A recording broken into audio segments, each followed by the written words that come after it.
आज आपण घाटंजी नगर परिषदेमध्ये उघड होत असलेल्या अतिशय गंभीर आणि कायदेशीर दृष्ट्या संवेदनशील प्रकरणाचा सखोल उहापोह करणार आहोत, ज्यामध्ये विद्यमान नगराध्यक्ष परेश कारिया यांच्यावर नगर परिषदेच्या मालकीच्या गाड्याचा परस्पर व्यवहार करून विक्री करणे आणि त्या विक्रीतून मिळणारा फायदा आजही स्वतःकडे ठेवणे असे गंभीर आरोप समोर येत आहेत.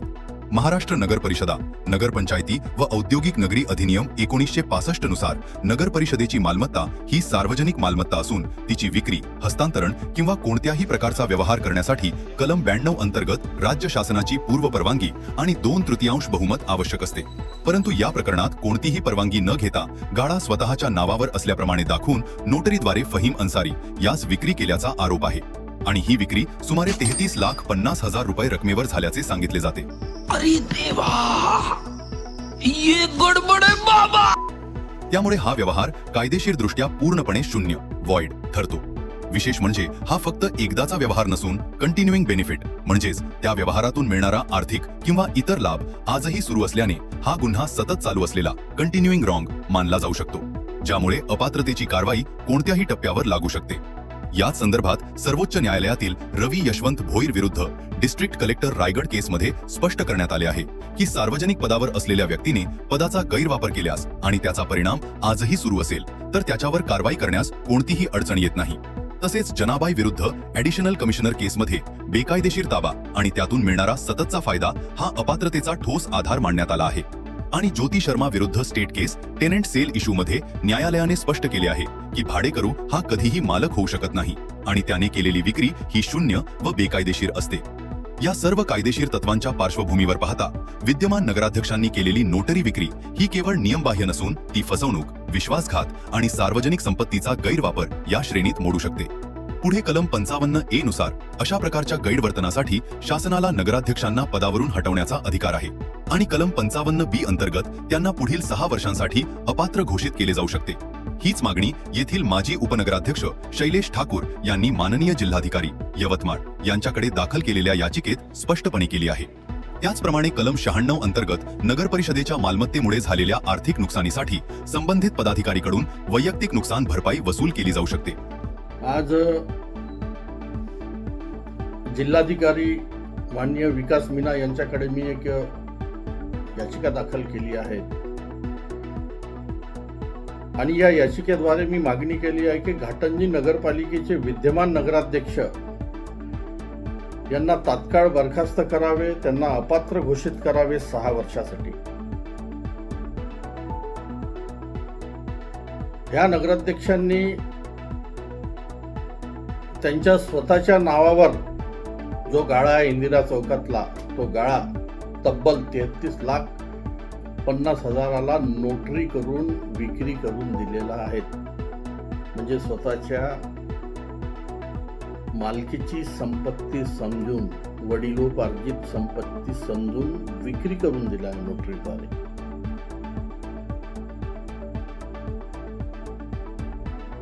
आता नियमाप्रमाणे पाहिलं तर परस्पर अशी विक्री नगराध्यक्षांना करता येत नाही, कारण की ते स्वतः त्या गाळ्याचे मालक नाही. मालक ही नगरपालिका आहे. ते फक्त नगरपालिकेचे भाडेकरू आहेत. भाडे तत्वावर त्यांनी घेतलेला गाळा आहे आणि फहीम अन्सारी नावाच्या एका व्यक्तीला त्यांनी तब्बल 33,50,000चा गाळा विकला आणि घेतला का 5-25,000चा.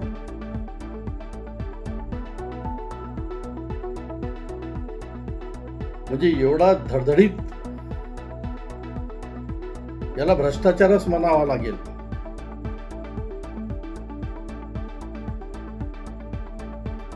एवढ्यावरच न थांबता त्या फहीम अन्सारींना थर्ड पार्टीला 40 लाखात तोच गाळा विकला. म्हणजे ह्या सर्व गोष्टी मी जिल्हाधिकाऱ्यांसमोर रीतसर पिटिशनद्वारे मागणी केली की अशा व्यक्तीला सेकंदही पदावर ठेवता कामा नयेत.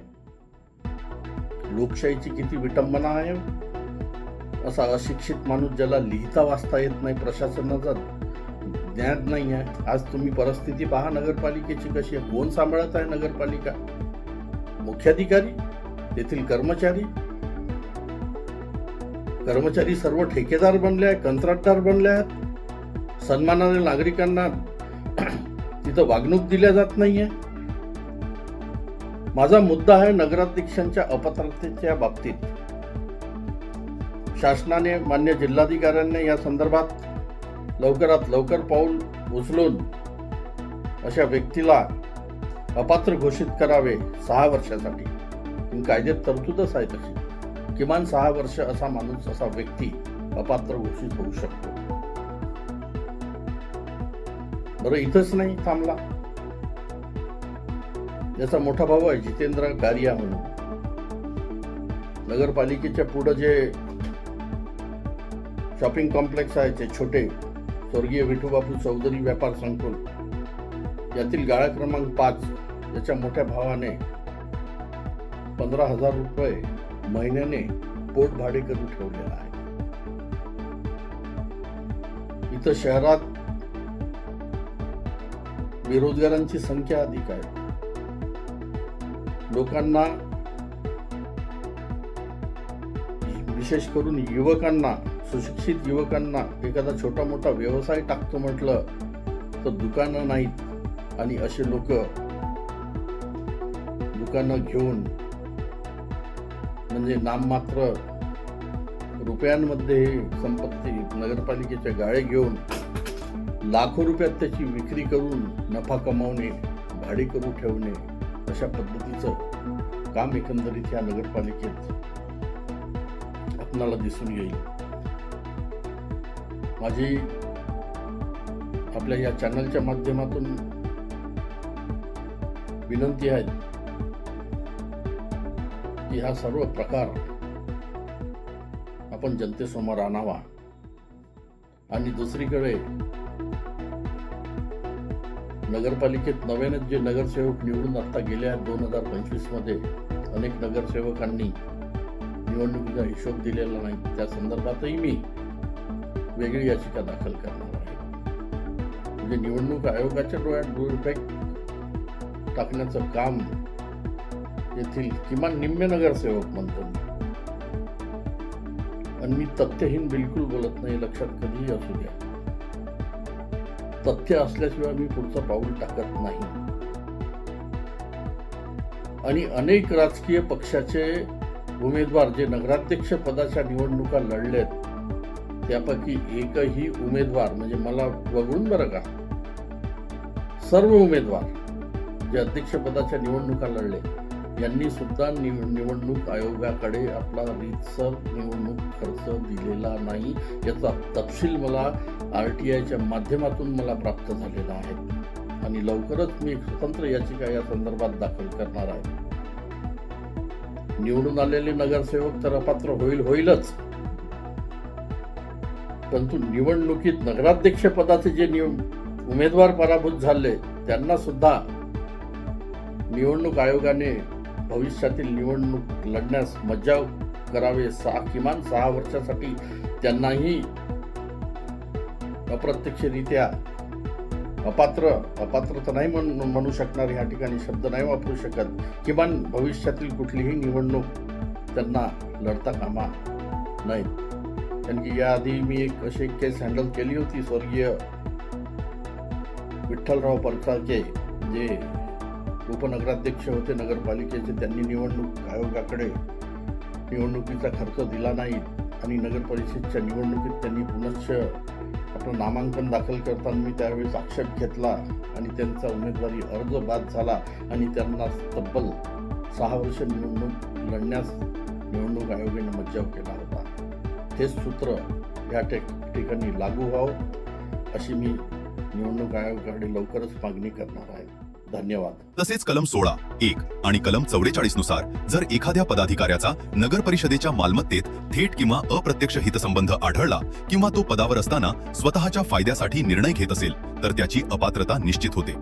या प्रकरणातील आणखी एक गंभीर मुद्दा म्हणजे नगराध्यक्षांचे मोठे बंधू जितेंद्र गारिया यांनी स्वर्गीय विठ्ठू बापू चौधरी व्यापार संकुलातील गाळा क्रमांक 5 हा गाळा नगरपालिकेकडून अंतिम बोलीवर 3 वर्षांसाठी भाडेपट्ट्याने घेतला आणि त्यानंतर तोच गाळा बेकायदेशीररित्या तिसऱ्या व्यक्तीस पोट भाड्याने देऊन स्वतः भाडा वसूल करत आहेत, जे नियमांचे स्पष्ट उल्लंघन असून सबलेटिंग हा गुन्हा ठरतो.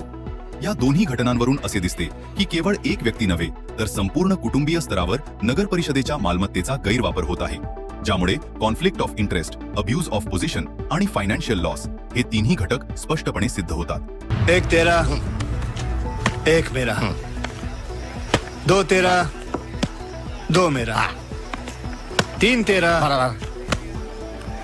तीन मेरा, बराबर. 50-50 बराबर है. बराबर. Everything okay? Okay. Happy? Very happy. No cheating? No cheating. भाई अगर चीटिंग लगता है तो कैलकुलेटर ये कैलकुलेट कर ले भाई. नाही नाही. इतकेच नव्हे तर या संपूर्ण प्रकरणात फौजदारी गुन्ह्यांची शक्यता देखील निर्माण होते, कारण भारतीय दंड संहितेच्या कलम 420 फसवणूक, 406 विश्वासघात, 468 व 471 बनावट कागदपत्रे तयार करणे व वापरणे या अंतर्गत गुन्हा नोंदवला जाऊ शकतो, विशेषतः जेव्हा सार्वजनिक मालमत्ता खासगी म्हणून विकली जाते. आता या प्रकरणाचा दुसरा महत्वाचा आणि तितकाच गंभीर भाग म्हणजे 2025च्या घाटंजी नगर परिषदेच्या सार्वत्रिक निवडणुकीत अनेक नगरसेवकांनी निवडणूक खर्चाचा काही भाग निवडणूक आयोगाकडून लपवलेला असल्याची माहिती आम्हाला प्राप्त झाली आहे. आणि अशा सर्व नगरसेवकांविरुद्ध शैलेश ठाकूर हे लवकरच एक स्वतंत्र याचिका दाखल करणार असल्याचं त्यांनी सांगितले आहे. तसेच नगराध्यक्ष पदाकरता ज्या ज्या पक्षांचे उमेदवार निवडणुकीच्या रिंगणात होते आणि जे पराभूत झाले त्यांनी सुद्धा निवडणूक आयोगाकडून खर्चाचा तपशील लपवलेला असल्याचा आरोप असून कायद्याप्रमाणे अशा पराभूत उमेदवारांना भविष्यात होणाऱ्या कोणत्याही निवडणुकीत निवडणूक लढता येणार नाही असा गंभीर मुद्दा समोर येत आहे. मित्रांनो, एक जोरदार आवाहन, हा व्हिडिओ शेवटपर्यंत नक्की बघा, चॅनलला सबस्क्राईब करा, लाईक करा, कमेंटमध्ये तुमचे मत मांडा आणि अशा प्रकारच्या भ्रष्टाचाराविरोधातील लढ्यात आमच्या सोबत उभे राहा. एकूणच पाहता हा प्रकार केवळ प्रशासकीय चूक नसून सार्वजनिक मालमत्तेचा संगनमताने गैरवापर, कायद्याचे उघड उल्लंघन आणि जनतेच्या विश्वासाला तडा देणारा आहे. त्यामुळे यावर सखोल चौकशी होऊन संबंधितांवर कठोर प्रशासकीय तसेच फौजदारी कारवाई होणे अत्यंत आवश्यक आहे.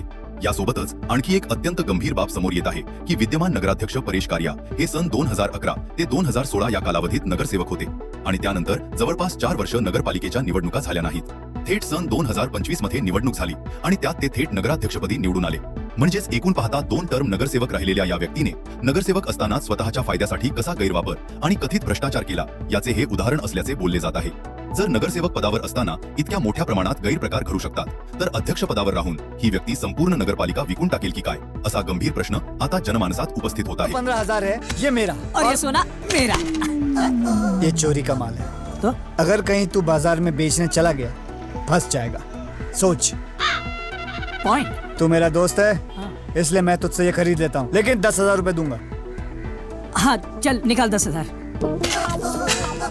ये 10. नागरिकांमध्ये प्रचंड संतापाचे वातावरण असून पारदर्शक प्रशासनाची मागणी अधिक तीव्र होत आहे.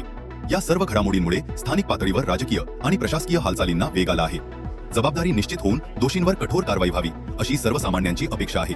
कायद्याच्या चौकटीत राहून चौकशी झाली तर अनेक धक्कादायक बाबी पुढे येण्याची शक्यता व्यक्त केली जात आहे.